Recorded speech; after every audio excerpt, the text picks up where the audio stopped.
the courtroom, into the deliberation room at 11:15. There's always a process to start where you have to elect a foreman and a little bit of that. Presumably, I know that I saw catering there. It's pretty typical that they'll bring food in for jurors, and then they can decide whether or not they want to break and eat or just kind of continue working while eating. So, but yeah, they went from around 11:15 when they went to the deliberation room until 4:30, and then the judge said to be back at 11 o'clock today. So It's now 2:45, close to 3. Yeah. So they've been deliberating for, let's just say 8 hours or so total. Okay. Rob, I'm going to just hit the pause button on you for 1 second and ask Amber, do we have a shot up at the Capitol that we want to go to real quick while we're waiting? Okay, Rob, let's cut you loose just for a bit here. I know you need to reset, covering a couple different stories here. We're going to get back to that Thompson verdict when it comes down and it's announced, but right now we want to take you to the Capitol, where state lawmakers are talking about the fact that they have called, that the governor has now called a special session. I believe we're hearing from Representative Lisa Damuth. I'm not sure. And Representative Melissa Hortman. So DFL, they're in the pink, GOP in the gray. Let's listen in. Yeah, I am confident that the bill that you're referring to, Tom, is the bill that will end the insurance coverage for undocumented people age 18 and above. We do have the votes in the House for that, and I'm confident the Senate will be able to pass that also. That includes the Posse Caucus? Are they... We need 68 votes to pass a bill. Out of the House, we know that, and we know we have 68 votes.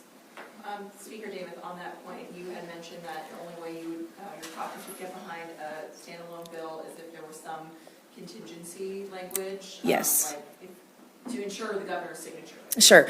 What is that language? So that language will be posted in the health bill, but what we have is that the initial bill, as I just mentioned, is a standalone bill. The contingency will ride in the health finance bill, and basically what it will say is that the funding for the Department of Health in the entirety is contingent on the passage of the other bill that ends that coverage age 18 and above for undocumented insurance. So it's not just the passage, but the enactment of that bill too. So that's our contingency, kind of the safeguard. In the room, the 4 leaders and the governor, we signed and we agreed to that being the case. This just lends that little bit extra layer of insurance to help with caucuses that maybe were a little bit concerned. And it sounds like, Speaker Emerita, that you might be the 68th vote. Could be.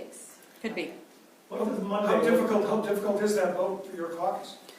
You said you hate it, so how difficult is it? Right. Well, we made an agreement, and when I sign my name on a sheet of paper and I commit us to take an action, I'm committing the votes we need to enact that policy into law. It is not the trade that we would have made. It's not the state budget we would have put together, but it is a compromise. And we have to keep state government functioning. We have to keep funding for all the other people who get health care. Certainly undocumented adults are deserving of health care as well. But in order to get a budget agreement that funds the government for the state of Minnesota, this is a compromise that I was willing to make. And if it requires just my vote, then that's how we'll get it done. Can you talk about briefly the layoff notices that will go out on Monday? We just got an update that perhaps they can wait until Tuesday at 7 a.m. I think there's been some outreach to the unions that represent the state employees.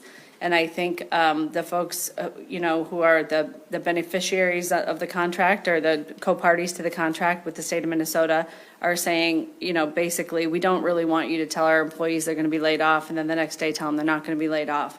So I think that it could be that the notices may not have to go out if we finish our business by 7 o'clock on Tuesday morning. That's at 10 and then caucus, or caucus each bill, or how's that all going to work? The intent is to come in at 10 and go right into the first bill and work our way all the way through.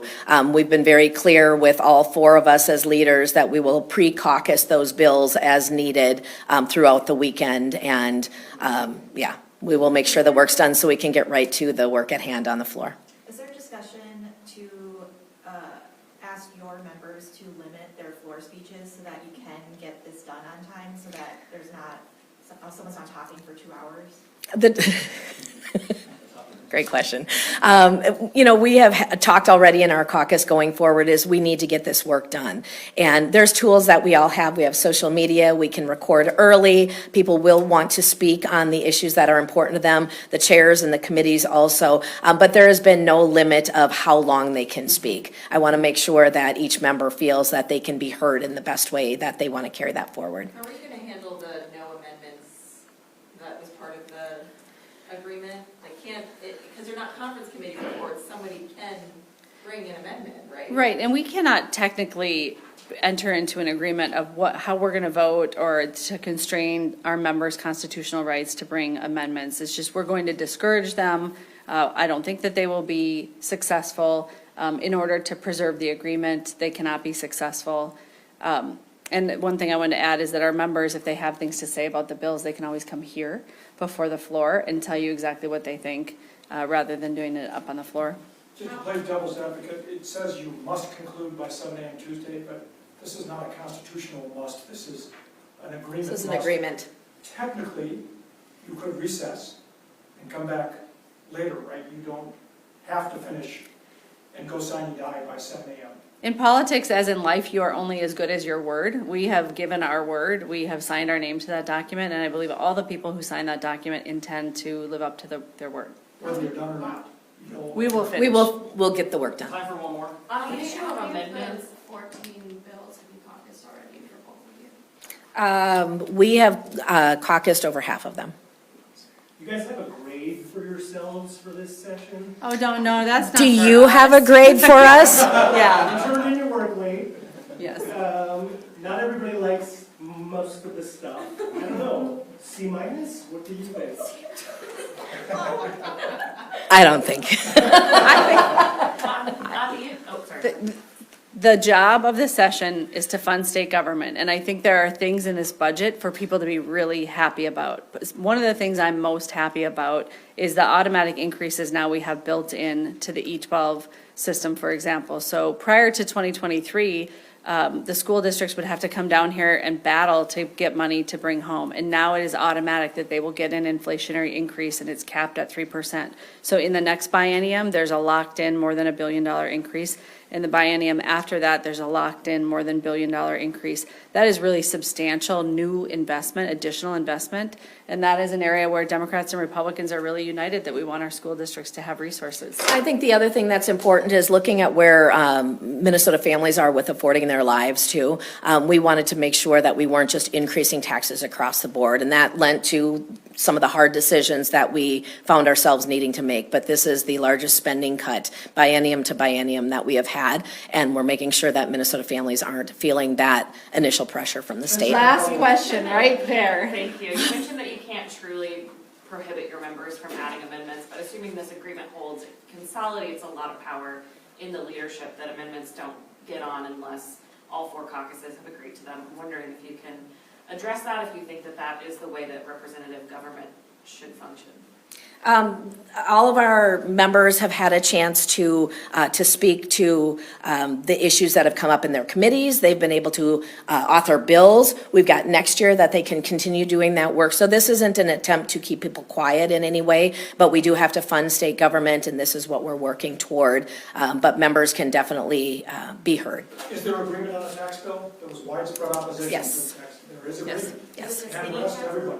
Is it the skinny tax bill? It is not the skinny tax bill as originally defined.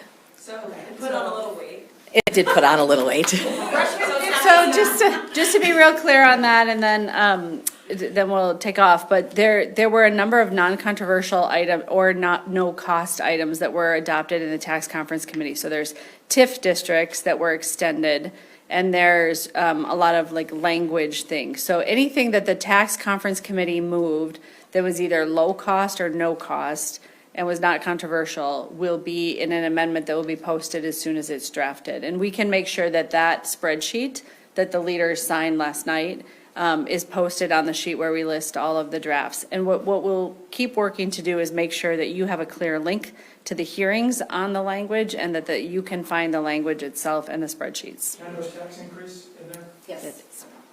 Thank you. Thank you. Okay, so DFL Representative Melissa Hortman, GOP Representative Lisa Damuth from the House, giving us an update on what is kind of the big news out of the Capitol today, which is the special session has been called. It'll be Monday, and they're just kind of talking through some of those details. The other big story that we're following here in real time is the verdict that is in the Derrick Thompson trial. Amber, how did you want to handle this? I can just read what I have, or... Yeah, let's kind of go through what we know so far. It sounds like the jury might still be in the courtroom. We're waiting to hear reaction after this, but Derrick Thompson just found guilty on all counts, 15 counts. Okay, yep, including third-degree murder. This again stemming from the June 2023 deadly crash that killed five young women between the ages of 17 and 20. Thompson's defense, of course, claimed here kind of in the 11th hour at the end of the trial that Thompson's brother was actually the one behind the wheel of the SUV when that crash happened. Thompson's brother testified, said that was not true. The jury has been in deliberation since, what, yesterday? 11:15 in the morning. Yep. Yesterday morning, 11:15, and then took over again, or to pick things back up at about 11 o'clock again this morning. So guilty on all counts, and a fairly quick deliberation there as well. Which it was relatively speaking, a pretty swift trial as well, with the defense not even calling any witnesses to the stand. Okay. I am hearing, Amy, our photojournalist Sean Skinner. What is his new title? He just got promoted. I think he's director of operations for the newsroom. That sounds right. Yeah. Skinner is out there outside of the courthouse watching for reaction, but he actually just moved to the Hennepin County Attorney's Office. So I believe that is where we're expecting to hear response, and it sounds like possibly from the attorney herself, Mary Moriarty. I'm not sure. So Hennepin County Attorney Mary Moriarty, possibly, or someone from her office, right? Speaking potentially. Okay. Potentially, yeah. So we've got a camera there. In the meantime, I don't know if we're going to hear from anybody else in the very near future. It sounds like the jury is still deliberating a number of questions in the courtroom there. So it sounds like they're going to be talking until 4:30 is what I'm told. If they can't reach an agreement on these questions, they're going to have to come back another time. So, okay. I wonder what kind of, because the verdict is in, so it's not having to do with the verdict. Likely sentencing would be my guess. Maybe, or but I don't know that for certain. Could be some other kind of instructions or something. Okay. All right. And so there's nobody posted outside the courthouse, and we don't anticipate hearing from anybody there. All right. Sounds good. Okay. What is the plan? What would you like to do? Well, I think that's gonna about do it for us. I think live so. Events I think so. Wrapped I think up we after are 3+ hours. I mean, I think we got everything in. So we saw a special session Monday. Thompson verdict in, guilty on all counts. The search continues for Manny Collins.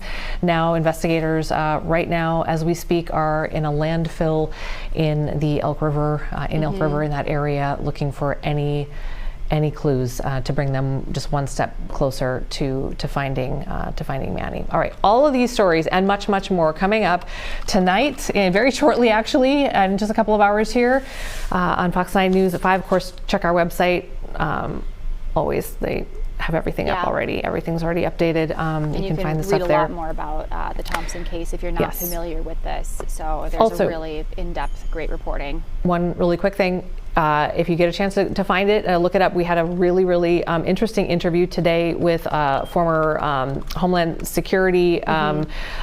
He was, I can't remember what he did exactly for Homeland Security. I think he was anyway, doesn't matter. He was with them for 20 years, also had a lot of experience with ICE, and he was able to take a look at what happened on Tuesday in Minneapolis with what people thought might have been an ICE raid, turned out to be executing search warrants. And he was able to kind of take a look at that video, that time frame, and tell us if what was happening he thought was following protocol, and if there's anything that could have been done differently or should have been done differently. If you want to check that out on our website, Jim, I can't remember. Hayes, I believe. Hayes, yes, Jim Hayes. Sorry, I'm multitasking. Nope, you got a lot going on. Okay, all right. Let's call it a day, and we'll see you back here on Monday. But again, all of these headlines, much more coming up for you. And then tower cams, Hannah. Thanks, Hannah. Thanks, Thanks for watching, everybody. Hannah's been working overtime I know. today. Thank you, Hannah. Really appreciate you. Have a great weekend, everybody.